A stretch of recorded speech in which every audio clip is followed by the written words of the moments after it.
here, your friendly neighborhood bodybuilder and comic book collector, and I want to welcome you to my second live stream of the night. And I decided to do this second live stream because I saw some interesting news pop up earlier today. And I wanted to take a moment to kind of talk about what it was that I actually had a chance to see as I was reading this report. And I haven't fully read it because I was trying to actually do a couple of other things around the house. So I haven't read it fully. So we're going to talk a little bit about this kind of in the moment. And I want to read the report that I received, and we can talk a little bit about this. So Candy Grandman is here. Knights of Old is in the house. It is part 2. This is not necessarily an announcement versus something that I found very interesting that I heard about earlier today. Discovery Bay is here. JM Comics is here. Yes, this is a second live stream that I decided to do.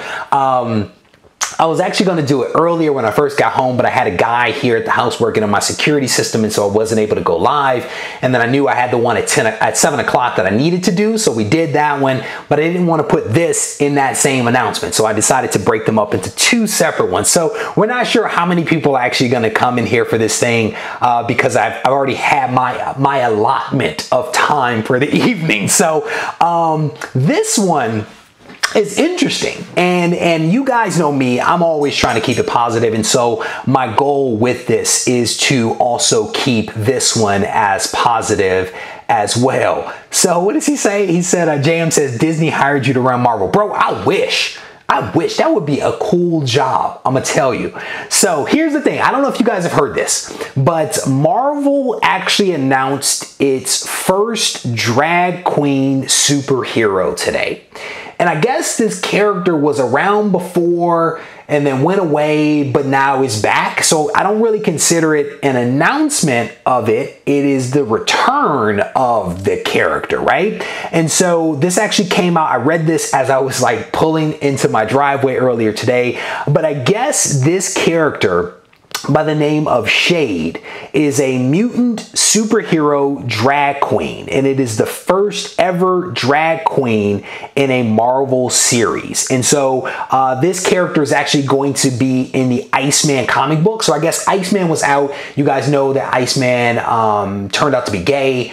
I guess the book went on for like 11 issues, then it was canceled, and then people were like, bring Iceman back, bring back Shade, this character, and so I guess they are now bringing this character back. So Shade is a mutant superhero drag queen that possesses teleportation powers and can create and enter a pocket dimension inside of her folding fan. So I guess, you know, a folding fan, I guess she can create them inside of there. So she's going to be included in the latest Iceman series that is written by an openly gay man, Grace,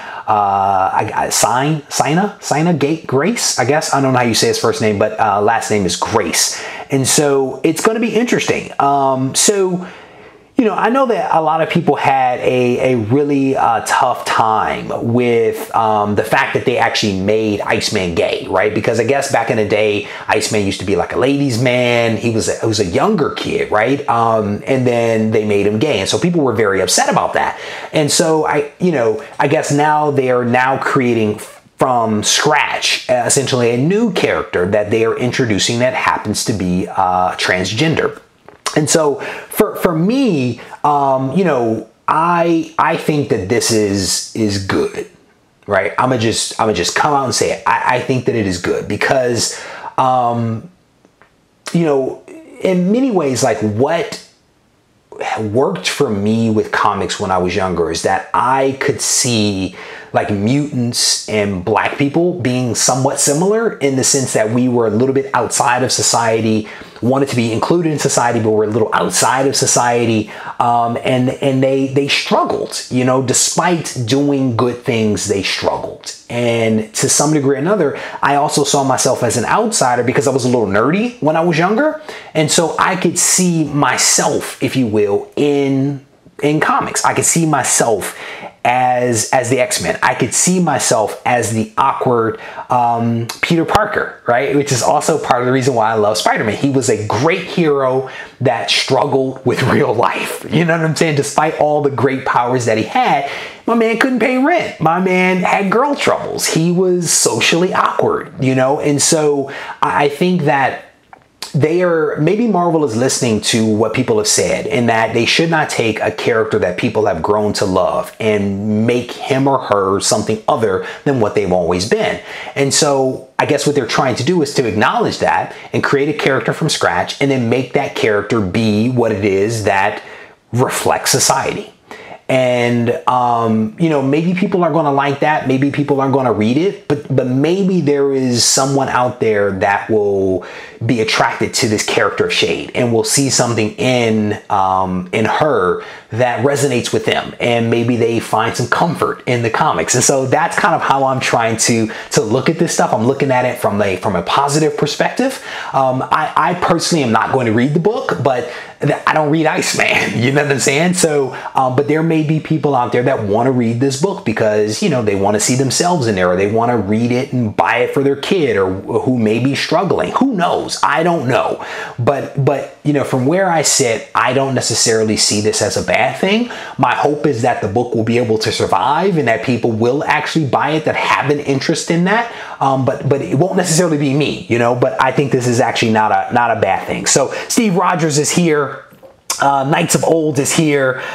Chris says, I agree with you because they created a new character instead of using an existing character. He too sees himself in Peter Parker, right? And that's one of the interesting things that Stan Lee said later in life. He said, we gave Peter Parker a mask, and we didn't do this for this reason, but later on it became apparent to them that because Peter Parker wore a mask, Spider-Man could be any color. Spider-Man could be any person, any guy or girl, technically, right? But Peter, we could all, to some degree or another, see ourselves as Spider-Man. We could see ourselves as Peter Parker if we were awkward teenagers, and most of us were awkward teenagers, right? And so, you know, there may be somebody that sees and reads the Shade character that resonates with them, you know? And I think instead of like taking an existing character and twisting that character to be something that they're not, or killing that character and bringing them back as something, you know, different, they are creating something from scratch. And maybe there is some child that will grow up with Shade and will look back fondly upon their time with Shade the same way that we look fondly back upon Peter Parker. Like, I'm sitting here now reading old Spider-Man books. I read, 55 just last night, you know, and it's like maybe someone will look back on this character that same way. So Knights of Old, yes, it is a transgender. It is a man that dresses like a woman. Let me make sure that is correct. It is a man that dresses like a woman. Yes, Shade is what they are calling in this headline the first drag queen superhero. And Shade is a mutant superhero drag queen, the first ever in a Marvel book. The character possesses teleportation powers and can create and enter pocket dimensions that are made inside of a folding fan. So it's kind of like a cross between Nightcrawler with teleportation and like Franklin Richards with his ability to create pocket universes, right? So I don't know anything more than what I'm reading here because there isn't a whole lot, but this character is going to be, I think, in the upcoming and returning Iceman comic book, and then they also mentioned one other series that the character may appear in. So you guys know pretty much as I know. It is not that they made him gay, it's that the comic is about gay exploits mainly. Yeah, I think you're probably right about that. DS Comics is making the point here that, and I think I've read other people that have made this point, that their issue isn't, at least according to what DS is saying, it's not that they made Bobby Drake gay.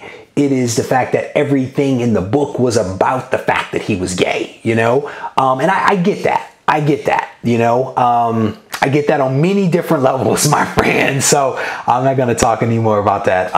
So Iceman got canceled for practically 0 sales, and they brought it back with the same writer. Yeah. So who knows what's going to happen, brother? You know, who knows whether the book will actually sell? Because if it doesn't sell, then it shouldn't be on the shelf. If it sells, then you keep it. If it doesn't, then that says something, you know. But again, maybe there is a kid or maybe there's an adult out there that will read this comic book and will really enjoy it, you know. Maybe instead of it being a print comic, maybe they go digital and they just make it available digitally, right? Because your costs are going to be much lower. So who knows? Broke Cuz of Comics says, wasn't Shade a DC character? I'm not sure. I'm honestly not sure. You know me in DC, Broke Cuz of Comics, so somebody else may be able to actually answer that. Jilly Jill is in the house. Comic Head 84 says, whoa, spicy title.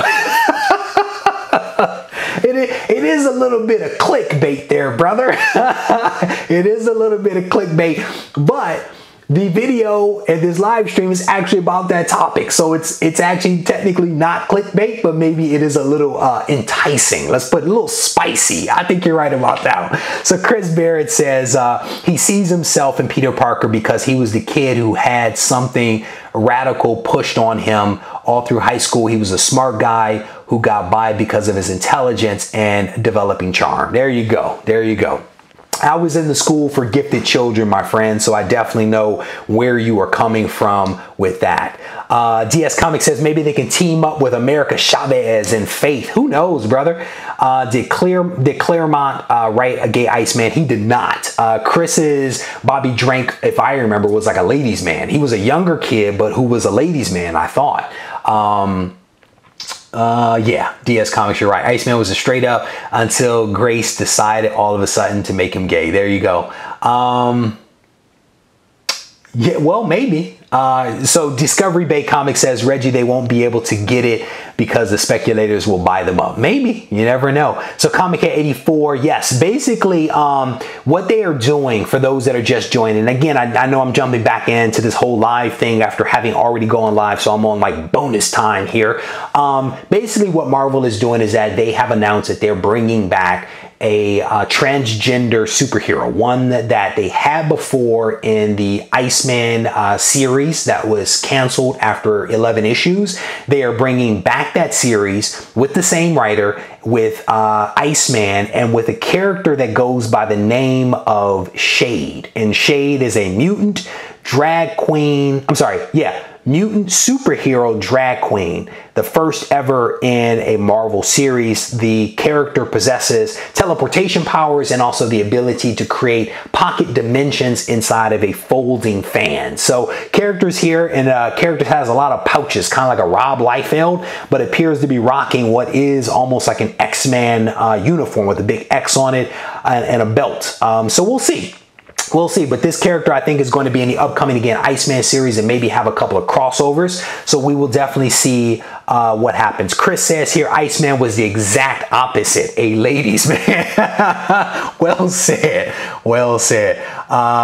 And DS Comics is saying he is predicting sub 10,000 sales on the book right off the bat. I think Iceman was like 6K when it got canceled. Yeah, yeah. And you know, I was listening to some article the other day, or reading some article, I can't remember. No, I was watching a YouTube about a guy reading a letter that someone else had written. And the person was essentially a comic shop owner that was talking about how they are making adjustments to how they run their comic book shop, like based upon like readership and based upon sales. And what they're doing is after like the first issue, they just start cutting. They just start cutting books. If people aren't buying up issue number 1, they start cutting.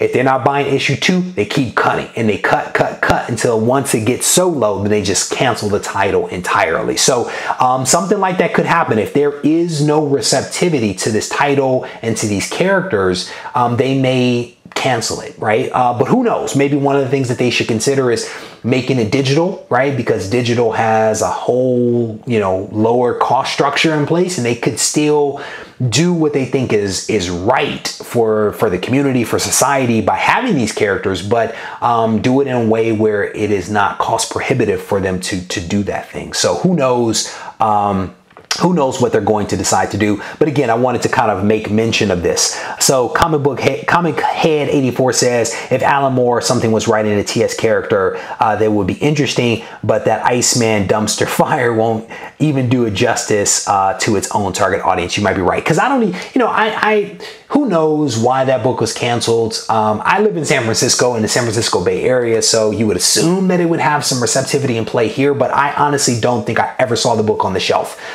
in the 11 or so months that it was out. But who knows? I'll have to ask one of my local comic shop owners about it and see what their thoughts are and see what they can tell me about the sales, because maybe it didn't sell. Maybe they never ordered it and brought it in. Who the heck knows? But I'm definitely going to ask the question. So Chris Barrett says Alan Moore would never write a character like that. So yeah, we don't know. So anyway, I just wanted to break that news. I'm not sure if you guys had heard about it. I thought it was interesting, and I support it. And I support it because it appears that they are at least trying to listen to what people are saying. And what people were saying was, don't take my beloved character who I have grown to love and change that character into something that they were never, right? Don't kill my favorite character and bring that mantle back as another person. And so what they've tried to do, at least from what I'm seeing, is they've tried to basically create a character from scratch. And just like the characters that we love, like the X-Men and Spider-Man and all these other characters, either they will succeed or they will fail on their own merits, right? And you guys have to remember, like, X-Men was a failure. Incredible Hulk was a failure, right? Incredible Hulk was canceled after 6 issues, and then they brought it back. X-Men went into reprints for a long period of time, right? And so the characters, people have grown to love them, and they found a base, right, of support, right? And you could never take away an Incredible Hulk or an X-Men book or a Spider-Man book, right, entirely, because there is such a fan base. And so maybe by taking this approach, people somehow, some way will come to love these characters, right? And support them and buy their books and sustain them into the future. I think that is the right way to do it, you know? So anyway, I want to thank you guys for hanging out with me for a second time this evening for this minor kind of update. I found this thing interesting that I wanted to at least bring it to the community to make you guys aware. I didn't call it breaking news or announcement or something like that. I didn't want to be, well, I was about to say too sensational, but I guess my title was pretty sensational. Anyway, I want to thank you guys for hanging out with me. As always, if you guys need me, don't hesitate to reach out either in the comment section or on Instagram or email. I am always around for you guys. Take care.